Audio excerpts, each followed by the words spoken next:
Junior NTR நடிக்கக்கூடிய, அதாவது நாட்டு நாட்டு நாட்டு பாட்டுல எல்லாம் பயங்கரமா ஆடிப்பாரு இல்லையா, அந்த ஆக்டர் தான். அவர் நடிக்கக்கூடிய பாத்தீங்கன்னா ஒரு படத்துக்கு டைரக்டர் பாத்தீங்கன்னா வந்து ட்ரிவிக்ரம் அப்படின்றது வந்து ஒருத்தர் டைரக்ட் பண்ணிட்டு இருக்காருங்க. ஸோ இவங்க வந்து ஒரு படம் ஒன்று எடுத்துட்டு இருக்காங்க. அந்த படத்துல வந்து மிகப்பெரிய ஒரு கான்ட்ரவர்சி. அந்த கான்ட்ரவர்சியில பாத்தீங்கன்னா வந்து முருக கடவுள் பாத்தீங்கன்னா நார்த்ல தான் பிறந்தாரு, அதுக்கு வந்து நிறைய ப்ரூஃப்கள்லாம் இருக்கு அப்படின்ற மாதிரி ஒரு படத்தை வந்து போஸ்டர் டிசைன் பண்ணியிருந்திருக்காங்க. ஸோ இந்த போஸ்டர்ல பாத்தீங்கன்னா வந்து அதுலயே போட்டிருக்கு என்னன்னா வந்து born in north, forged in the heartland and worshipped in the south அப்படின்ற மாதிரி ஒரு கான்ட்ரோவர்ஷியலான ஒரு ஸ்டேட்மெண்ட்டுங்க. இது என்னப்பா அர்த்தம் அப்படின்னு கேட்டீங்கன்னா வந்து, அதாவது வட இந்தியாவில் தோன்றியவர் முருகன், இந்தியாவில் மையப்பகுதியில் உருவாக்கப்பட்டவர், தென்னிந்தியாவில் வழிபாடும் தெய்வம் அப்படின்றத சொல்லியிருக்காங்க. நார்த்ல தான் பிறந்தாரு, சென்ட்ரல் இந்தியா வந்து அவரை வளர்த்துச்சு, நிறைய விஷயங்கள் வந்து அவருக்கு வந்து கொண்டு கொடுத்துச்சு, நிறைய விஷயங்கள் வந்து அவர் வந்து பேர் போற மாதிரி செய்யறது அதை வச்சுச்சு. சவுத்துல பாத்தீங்கன்னா அவங்க அந்த மக்கள் பாத்தீங்கன்னா அவரை கும்பிட மட்டும் தான் செய்யறாங்க, தெய்வமா மாத்திட்டாங்க. ஆனா அவர் பிறந்தது என்னமோ நார்த்து தான் அப்படின்னு இருக்காங்க. அதாவது இன்னைக்கு முருக கடவுள் எல்லா இடத்துலயும் 6 படை வீடு வச்சிருக்காரு, அங்க பிரதேசனம் பண்றோம், அவருக்கு வந்து அதாவது பாத யாத்திரை போறோம், காவடி எடுக்கிறோம், நிறைய விஷயங்கள் நம்ம பண்ணிட்டு இருக்கோம். அதே மாதிரி பழனி மாதிரி இருக்க ஒரு இடம் எல்லாம் பாத்தீங்கன்னா வந்து நிறைய மக்கள், உலகத்திலேயே one of the important pilgrimage centre முருகனுக்கு அப்படின்ற ஒரு சென்டர்லாம் நம்ம தமிழ்நாட்டுல இருக்குங்க. இன்னொரு விஷயம், நம்ம தமிழ் கடவுள்னு யாராவது கேட்டீங்கன்னா நம்ம முருகன் அவரு தான் சொல்றோம். ஆனா இந்த முருகனுக்கு இன்னைக்கு வந்து அவர் வந்து ஒரு பாலிடிக்ஸ்ல இன்னைக்கு இழுத்திருக்காங்க. இது வந்து ஒரு 5 வருஷமா 6 வருஷமா தான் நடந்துட்டு இருக்கு. முக்கியமா வந்து நயினார் நாகேந்திரன் பாத்தீங்கன்னா வந்து வெற்றிவேல் யாத்திரான்லாம் ஒரு வாட்டி நடத்தினாரு. அது எல்லாத்தையும் டீட்டெயிலா இந்த வீடியோ நம்ம பார்க்க போறோம். வீடியோ முழுசா பாருங்க. இதுல மிகப்பெரிய ஒரு ரிசர்ச் பின்னாடி அடங்கி இருக்கு. ஸோ இந்த உண்மையாலுமே முருக கடவுள் எங்க தான் பிறந்தாரு, அதாவது வந்து 2 சைடோட அவங்களோட அந்த ஒரு ப்ரூஃப்லாம் என்ன வச்சிருக்காங்க, ஏன் அதை அப்படி சொல்றாங்க, ஏன் இவர் இந்த மாதிரி படம் எடுத்திருக்காரு, தமிழ் மக்கள் முக்கியமா வந்து அதாவது தமிழ்ல இருக்க நிறைய பொலிட்டீஷியனை எடுத்துக்கலாம். உதயநிதி ஸ்டாலினா இருக்கட்டும், தாவேக்கோட லீடர் விஜய் சாரா இருக்கட்டும், அதே மாதிரி என்டிகேவோட லீடர் நாம் தமிழர் கட்சியோட லீடர் வந்து சீமான் சாரா இருக்கட்டும், அவர்லாம் பாத்தீங்கன்னா வந்து ஃபோர்ஜரி பண்ணிக்கிட்டு இருக்காங்க. அந்த கதை வந்து இந்த அரசியல் பாத்தீங்கன்னா வந்து முருக கடவுளே பாத்தீங்கன்னா அவரோட வரலாறே மாற்றி அமைக்குது அப்படின்ற ஒரு வார்த்தைகள்லாம் அவர் யூஸ் பண்ணிட்டு இருந்திருக்காருங்க. என்னதான் அப்படி நடந்துச்சு அப்படின்றது தெளிவா பார்க்கும். ஃபர்ஸ்ட் விஷயம், டைரக்டா பாயிண்ட்டுக்குள்ள போயிடலாங்க. என்னன்னா, அதாவது வந்து இப்போ இந்த வாட்டி என்ன நடந்துக்குன்னா வந்து முருக கடவுள் வந்து இந்த மாதிரி போஸ்டர் ரிலீஸ் பண்ணிட்டாங்க. அந்த மூவியை தான் ரிலீஸ் பண்ணுச்சு. அந்த ரிலீஸ் பண்ணதுக்கு அப்புறம் என்ன நடக்குதுன்னா வந்து இந்த மாதிரி விஷயங்கள்லாம் அந்த போஸ்டர்லயே டிசைன் பண்ணி சைட்ல வந்து போட்டுட்டு இருந்திருக்காங்க. மிகப்பெரிய ஒரு கலவரம். இதை பார்த்துட்டு வந்து ஃபர்ஸ்ட் விஷயம் ரியாக்ட் ஆனவர் யாருன்னு கேட்டீங்கன்னா சீமான் சார். அவர் என்ன சொல்றாரு என்னன்னா வந்து, அதாவது செவர் ரீபர்கஷன் அப்படின்னு சொல்லிட்டு இருக்காரு. அதே மாதிரி அதாவது முருகன்னாவே தமிழ் தான், தமிழ்னாவே முருகன் தான் அப்படின்றத சொல்லியிருக்காரு. ஸோ அதே மாதிரி அடுத்து நிறைய விஷயங்கள், அதாவது வந்து தாவேக்கா லீடருமே வந்து அதாவது எந்த இடத்துலையுமே பார்த்தீங்கன்னா அந்த மூவி தமிழ்நாட்டில் முக்கியமாக ரிலீஸ் ஆகவே கூடாது. அதாவது தமிழ்நாட்டில் ரிலீஸ் ஆச்சுன்னா அது வந்து உண்மையாலுமே தமிழ் மக்களுக்கும் தமிழ் கல்ச்சருக்கும் தமிழ் எத்தினிசிட்டிக்கும் இந்த ஒரு நாகரிகத்துமே பெரிய ஒரு இழிவு அப்படின்ற மாதிரி நினைக்கிறாங்க. அதே மாதிரி இது எல்லாமே நடந்துட்டு இருக்கும் போது என்ன நடக்குதுன்னா வந்து ஃபர்ஸ்ட் விஷயம், அவங்க வந்து ஒரு ப்ரூஃப் இருக்கனால தான் இவ்வளோ பெரிய மூவியே எடுத்திருக்காங்க. என்டிஆர் மூவிலாம் சொல்லவே தேவையில்லைங்க, நிறைய டேர்ன் ஓவர் நடக்கும், நிறைய விஷயங்களை யோசிச்சு பண்ணியிருப்பாங்க. ட்ரிவிக்ரம் டைரக்ஷன், இந்த ப்ரொடியூசர் எல்லாமே அப்படிதான், அந்த மாதிரி ஒரு ஆள் தான். அவங்க நிறைய மேபி லிட்டரரி சோர்சஸையும் நிறைய விஷயங்களை ரிசர்ச் பண்ணி தான் எடுத்திருந்தது இருக்கணும் கண்டிப்பா. என்னதான் மூவி சைட்ல இருந்து சொல்றாங்க, என்னதான் தமிழ் மக்கள் சொல்றாங்க அப்படின்றத டீட்டெயிலான ஒரு வீடியோவா இந்த வீடியோ இருக்க போகுது. ஃபர்ஸ்ட் விஷயங்க, அதாவது தமிழ்நாட்டு மக்கள் ஏன் முருகர் பாத்தீங்கன்னா வந்து தமிழ்நாட்டில் தான் பிறந்தார் அப்படின்றத சொல்றாங்கன்னா, ஃபர்ஸ்ட் 3000 வருஷத்துக்கு முன்னாடி நம்ம இதுக்காக போனோம். 3000 வருஷத்துக்கு முன்னாடி பாத்தீங்கன்னா அடிச்சநல்லூர் எங்கன்னா வந்து திருநெல்வேலியில பாத்தீங்கன்னா வந்து ஒரு ஆர்கியாலஜிக்கல் சைட் இருக்கு. ஸோ இந்த ஆர்கியாலஜிக்கல் சைட்ல வந்து என்ன இருக்குன்னா, அது வந்து ஒரு தொல்லியல் இடம், நிறைய வந்து பழங்கால பொருட்கள், புதைந்து போன பொருட்கள்லாம் எடுப்பாங்க. அப்பேற்பட்ட ஒரு இடத்துல பாத்தீங்கன்னா வந்து 3000 வருஷத்துக்கு முன்னாடி, அதாவது முருகல்னாவே அவரோட வாகனம் என்ன சொல்லுவோம், மயில் தான் சொல்லுவோம் இல்லையா. ஸோ அதே மாதிரி அந்த மயில் பாத்தீங்கன்னா ஒரு பிளாக்ல, ஒரு கொடியில பாத்தீங்கன்னா மயில் இருக்க மாதிரி அதை வந்து அந்த ஆர்கியாலஜிக்கல் சைட்ல இருந்து எடுத்திருக்காங்க. உண்மையாலுமே அந்த மயில் எதை குறிக்குதுன்னா வந்து ஒரு வாரியர் ஸ்பிரிட்டை குறிக்குது. இது வந்து முருகனோடது அப்படின்றத வந்து அவங்க கொண்டு வராங்க. ஃபர்ஸ்ட் விஷயம் இதுதான் வந்து நம்ம அதாவது முதல் டிஃபென்ஸா வைக்கிறோம்.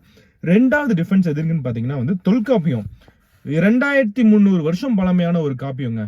ஸோ 2300 வருஷம் பழமையான இந்த ஒரு தொல்காப்பியம் பாத்தீங்கன்னா அதுல வந்து ஒரு அதாவது வந்து ஒரு அதிகாரம் ஒன்று இருக்கு. அதாவது எக்ஸாக்டானது அதிகாரம் 963வது அதிகாரத்துல வந்து முல்லை மாயோன் குறிஞ்சி செய்வோன் மருதம் வேந்தன் நெய்தல் வருணன் பாலை கொற்றவை அப்படின்றத சொல்லியிருக்காங்க. இதுல என்ன சொல்றாங்கன்னா வந்து 5 நிலமா, அதாவது வந்து தமிழ்நாட்டு மக்களுக்கு இந்த லேண்ட் ஏரியா வந்து அந்த காலத்துல 5ஆ பிரிச்சு, மலைகள், காடுகள், பாலைவனங்கள், இந்த மாதிரி 5ஆ பிரிச்சு ஒவ்வொருக்கும் ஒவ்வொரு தலைவனை சொல்றாங்க. இதுல பாத்தீங்கன்னா வந்து இதை குறிஞ்சியில பாத்தீங்கன்னா வந்து செய்யோன் அப்படின்னு சொல்றாங்க.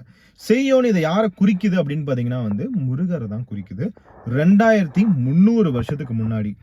ஸோ மூணாவது விஷயம் என்னன்னா வந்து, அதாவது சங்க காலத்துல இயக்கங்கள்ல, அதாவது குறுந்தகை, அகநானூறு, ஓங்கு பரிபாடல் இந்த மாதிரி இதுல எல்லாம் பாத்தீங்கன்னா வந்து, அதாவது ஒரு மயில்கள் அதே மாதிரி மலைகள் இதுல வந்து வேலையும் வந்து சேர்த்திருந்திருக்காங்க. இது 2000 வருஷம் பழமையான ஒண்ணு. அதுக்கப்புறம் மதர் காடஸ், இது வந்து கொஞ்சம் கான்ட்ரோவர்ஷியலான ஒண்ணுங்க. சின்ன வயசுல வந்து நம்ம அம்மா அப்பா, நம்ம பாட்டி தாத்தா எல்லாருமே வந்து முருகன் மாம்பழத்துக்காக, அதாவது வந்து அந்த பழத்துக்காக, அந்த பழத்துக்காக பாத்தீங்கன்னா வந்து இந்த உலகத்தையே சுத்தி வந்து அவங்க வந்து அவங்க அப்பா அம்மாட்ட கேட்டிருப்பாங்க. கேட்டிருக்கும் போது வந்து இவர் விநாயகர் என்ன பண்ணுவாருன்னா வந்து, எங்க அம்மா அப்பா தான் என்னோட வந்து உலகம் அப்படின்னு சொல்லிட்டு அவங்கள சுத்தி வந்து அந்த பழத்தை வாங்கி இருந்திருப்பாரு இல்லையா? ஸோ இந்த மாதிரி ஒரு விஷயம் நடந்தக்கா கோச்சிட்டு போய் தனியா உட்கார்ந்துருப்பாரு. இப்போ ஒரு சில தியரிஸ் என்ன சொல்லுதுன்னா வந்து, முருகனுக்கு வந்து அம்மா பாத்தீங்கன்னா வந்து கொற்றவை தான் அப்படின்றதையும் சொல்லுது. ஸோ இது பாத்தீங்கன்னா வந்து முன்னாடி, அதாவது வந்து சமஸ்கிருத காலத்துக்கு முன்னாடி வந்து இந்த மாதிரி ஒரு டிஃபென்ஸை வச்சிருந்திருக்காங்க. இது 2000 வருஷம் பழமையானது. இதுல என்ன சொல்லுதுன்னா வந்து, கொற்றவையோட மகன் தான் முருகன் அப்படின்றதையும் வந்து சொல்றாங்க. இது வந்து சான்ஸ்கிரிட், சமஸ்கிருதம் வந்ததுக்கு அப்புறம் இந்த ஒரு ஹிஸ்டரி பாத்தீங்கன்னா ஒவ்வொரு வாட்டி எவால்வ் ஆயிட்டே இருக்கும் இல்லையாங்க ஹிஸ்டரிலாம். அது மாதிரி வந்து இதுவும் எவால்வ் ஆகி அதுக்கப்புறம் மாற்றி அமைக்கவும் படுது. அடுத்து 5வது விஷயம் என்னன்னா வந்து, கமல் ஸ்வெம்பில் அப்படின்ற ஒருத்தர் பாத்தீங்கன்னா வந்து, அவர் வந்து ஒரு நல்ல படித்த ஒரு ஆள். அதாவது வந்து 1800 வருடத்துக்கு முன்னாடி. ஸோ அவரு பாத்தீங்கன்னா வந்து முருகனோட இமேஜை வந்து ஃபர்ஸ்ட் கொண்டு வராரு. எப்படின்னா வந்து, அதாவது ஸ்கந்தா அப்படின்னுவாங்க. அது வந்து முருகனோட ஒரு உகந்த ஒரு விஷயம். அது பாத்தீங்கன்னா வந்து அதுல பாத்தீங்கன்னா முருகனுக்கு 5 தலை இருக்க மாதிரி ஒரு புதிய ஒரு ஃபேஸையும் டிரான்சிஷனையும் கொடுக்குறாங்க. ஸோ இதெல்லாமே இருக்கட்டும், நார்த் இந்தியால ஏன் இந்த படத்தை எடுக்கிறாங்க, உண்மையாலுமே என்ன இந்த படத்துல இருக்கு, அப்ப நார்த் இந்தியால அவங்க இந்த மாதிரி ஏதாவது வச்சிருக்கலாம், ப்ரூஃப் இல்லாம இவ்வளவு பெரிய படமே எடுப்பாங்களா அப்படின்னு கேட்டீங்கன்னா, அந்த மாதிரி நார்த் இந்தியாக்காரங்க என்ன சொல்றாங்கன்னா, ஃபர்ஸ்ட் விஷயம் மகாபாரத தொடுறாங்க. மகாபாரதம் பாத்தீங்கன்னா வந்து ஓவராலா பாத்தீங்கன்னா 2200 வருஷம் பழமையானது. ஸோ அங்க பாத்தீங்கன்னா 3000 வருஷம், இங்க 2200 வருஷம். ஸோ இதுல பாத்தீங்கன்னா வந்து முருகனை வந்து கார்த்திகேயா பிறந்துட்டாரு அப்படின்றாங்க. அவர் யாருன்னு கேட்டீங்கன்னா சன் பார்வதி. கார்த்திகேயன் யாரை குறிக்கிறாங்கன்னா முருகர் தான் குறிக்கிறாங்க. அவருக்கு நிறைய பேர் இருக்கு அப்படின்றனால. ஸோ இதுல பாத்தீங்கன்னா இந்த மகாபாரதத்துல பாத்தீங்கன்னா எதை வந்து சொல்லுவாங்கன்னா, கிருத்திகாஸ் அப்படின்றவங்க வந்து பாத்தீங்கன்னா, அதாவது 7 ஸ்டார் 7 நட்சத்திரத்துல கனெக்ட் பண்ணி இருக்கவங்க பாத்தீங்கன்னா வந்து, முருகர் ஹிமாலயன் ரீஜன்ல தான் பிறந்தாரு, இமயமலை கிட்ட தான் பிறந்தாருன்றத வந்து சொல்லி இருந்திருக்காங்க.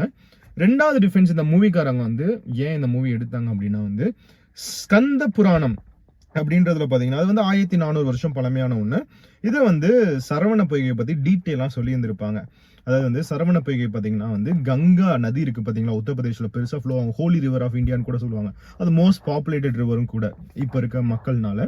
ஸோ அந்த கங்கா ரிவர் பாத்தீங்கன்னா வந்து அதுகிட்ட இருந்தாங்க. அதுக்கப்புறம் வந்து அவரு கூட பாத்தீங்கன்னா 6 சின்ன குழந்தைகள் அவங்களாம் இருந்தாங்க. இது வந்து நார்த் தான் பர்த் பிளேஸ் அப்படின்றத தெளிவா ஸ்கந்த புராணம் சொல்லி இருந்திருக்கு. வாயு புராணம், சிவபுராணம் இந்த மாதிரி 2 இருக்குங்க. இதெல்லாம் 1300 வருஷம் பழமையானது. இது திரும்பவும் பாத்தீங்கன்னா வந்து முருகர் இமயமலை கிட்ட தான் பிறந்தார் அப்படின்றத ஸ்ட்ரெஸ் பண்ணிருக்கு. இது எல்லாமே அதாவது 2 சைட்ல வச்சிருக்க டிஃபென்ஸுங்க. அதாவது இன்னைக்கு முருகரை வந்து நிறைய இடத்துல வந்து நிறைய மக்கள் வந்து வழிபட்டுட்டு இருக்கோம். நான் ஆல்ரெடி சொன்ன மாதிரி வந்து தமிழக மக்கள் வந்து அது உலக கடவுள், முக்கியமா தமிழ் கடவுள் அப்படின்னு சொல்றாங்க. உலகத்துல வந்து நிறைய இடத்துல வந்து முருகரை வழிபட்டு தான் இருக்காங்க. எங்கெங்கெல்லாம் தமிழ் மக்கள் போனாங்களோ 200 வருஷத்துக்கு முன்னாடி வந்து அடிமைகளாகவும் கொத்தடிமைகளாகவும் பாண்டட் லேபராகவும் போயிட்டு இருந்திருப்பாங்க இல்லையா, எந்தெந்த இடத்துல எல்லாம் தமிழகர் போனாங்களோ அந்தந்த இடத்துல எல்லாம் முருகர் டெம்பிளும் போயிருக்குங்க. அதாவது இன்னைக்கு பாத்தீங்கன்னா லார்ஜஸ்ட் டயாஸ்போரா இந்த வேர்ல்டு பாத்தீங்கன்னா வந்து தமிழ் இந்தியன் டயாஸ்போரா தான். இந்திய மக்கள் தான் வந்து இந்த உலகத்திலே அதிகமான ஒரு நம்பர்ஸ்ல வேற வேற நாட்டுல இருக்காங்க. யூகேல, யூஎஸ்ஏல, பிரான்ஸ்ல, ஃபிஜில எல்லா ஐலாண்ட் முதற்கொண்டு இருந்திருக்காங்க. ஸோ அவங்க பாத்தீங்கன்னா அதாவது வந்து முருகர் முக்கியமா தமிழக மக்கள் வந்து முருகர் கடவுளையும் வந்து கூட்டிட்டு போயிருக்காங்க. இன்னைக்கு பாத்தீங்கன்னா சிங்கப்பூர், மொரீஷியஸ், மலேசியால பட்டு கேவ்ஸ் கிட்ட, ஸ்ரீலங்கால, அதாவது வந்து நல்லூர் கந்தசாமி டெம்பிள் ஜஃப்னால இருக்கு. இந்த மாதிரி நிறைய விஷயங்கள் ரொம்ப ஃபேமஸான டெம்பிள் இருக்கு. இது தைப்பூசம் நல்லா செலிப்ரேட் பண்ணுவாங்க. தைப்பூசம்னா ஒன்றும் இல்லை, முருக கடவுள் வந்து ஒரு அவதாரம் எடுத்து, அதாவது ஒரு டெவிலை வந்து அழிச்சு அதை செலிப்ரேட் பண்றதுதான் தைப்பூசம்னு சொல்லி நம்ம எல்லாரும் செலிப்ரேட் பண்ணிட்டு இருக்கோம் இல்லையா. ஸோ அதெல்லாம் வந்து இங்க ரொம்ப பெரிய லெவலில் செலிப்ரேட் பண்ணுவாங்க.